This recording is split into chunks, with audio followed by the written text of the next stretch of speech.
Vote ایک شہادت کا نام ہے، ووٹ ایک گواہی ہے۔ جب تو کسی کو ووٹ دیتا ہے تو کہتا ہے تیرے سیاہ سفید میں تیرے ساتھ ہوں، پھر کس طرح تو کہتا ہے کہ اس نے ظلم کیا میں موجود نہیں تھا؟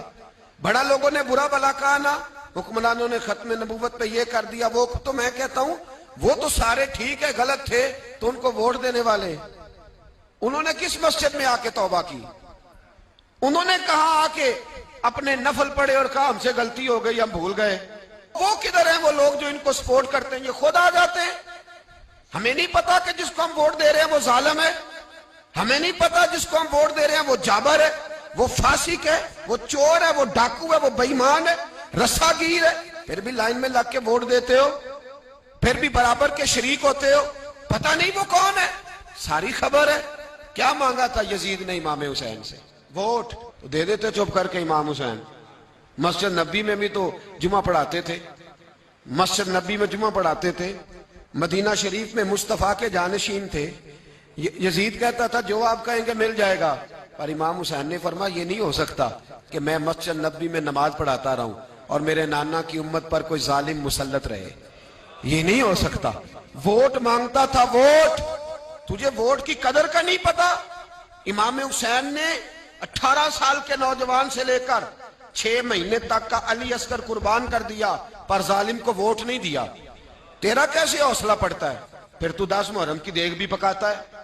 کس طرح تیرا حوصلہ پڑتا ہے؟ کس طرح کر کے تیرے اندر ہمت آتی؟ جلال بادشاہی ہو یا جمہوری تماشا ہو، جدا ہو دین سیاست سے تو رہ جاتی ہے چنگیزی۔ ظالموں کا مددگار بھی ظالم ہوتا ہے، ظالموں کا مددگار بھی جو بڑے ظالم کے نیچے چھوٹی فوٹو بھی لگوائے، ووٹر اور سپورٹر بنے، وہ نہیں ظالم، وہ نہیں سخت۔ اور جو اللہ خیر کرے دفتر ہی کھول کے بیٹھ رہے اپنی بیٹھک کے آگے، جلیبیاں بھی کھلائے میرے کہنے پہ ووٹ دینا، وہ نہیں ظالم؟ بچ گئے، باہر نکل گئے، نہیں جی نہیں ہم پاک صاحب ہیں، حکمران بڑے ظالم ہیں۔ نا تو بچ نہیں سکتا، تو برابر کا شریک ہے۔ مجھے ایک صاحب کہنے لگے ووٹ ڈالنے چلیں، الحمدللہ میں کبھی نہیں گیا۔ جب بندہ سمجھ میں آئے گا، مرضی کا آئے گا تو جائیں گے انشاءاللہ تعالی، نہیں گئے تو نہیں گئے۔ میں کہنا بڑی کھلی بات کر رہا ہوں، میں بھی تو مسجد کا مولوی ہوں نا، میں بھی یہ خانقاہ کا مسند نشین ہوں، کھلی بات نہیں جاتے بھئی ہم۔ ایسے ہی ہے کوئی جس کا جو دل کرے گا ہمیں ہانک کے لے جائے گا، ہماری بنیاد بھی ہے، ہمارا وقار بھی ہے، ہم رسول اللہ کے نام لینے والے ہیں۔ ایسے ہی جس کا دل کرے آگے لگا کے لے جائے، کیا مطلب ہوا اس بات؟ نہیں گیا۔ ایک صاحب کہنے لگے ووٹ قوم کی امانت ہے، تو امانت ضائع نہیں کرنی چاہیے۔ میں نے کہا ضائع نہیں کرنی چاہیے، پر بے ایمان کو بھی امانت نہیں دینی چاہیے، ورنہ زیادہ ضائع ہو جائے گی۔ امانت ہے تو بے ایمان کو امانت دے آئے، عجیب بات ہے بھائی۔ امانت کس کو دینی چاہیے؟ کہ بے ایمان کو دینی چاہیے۔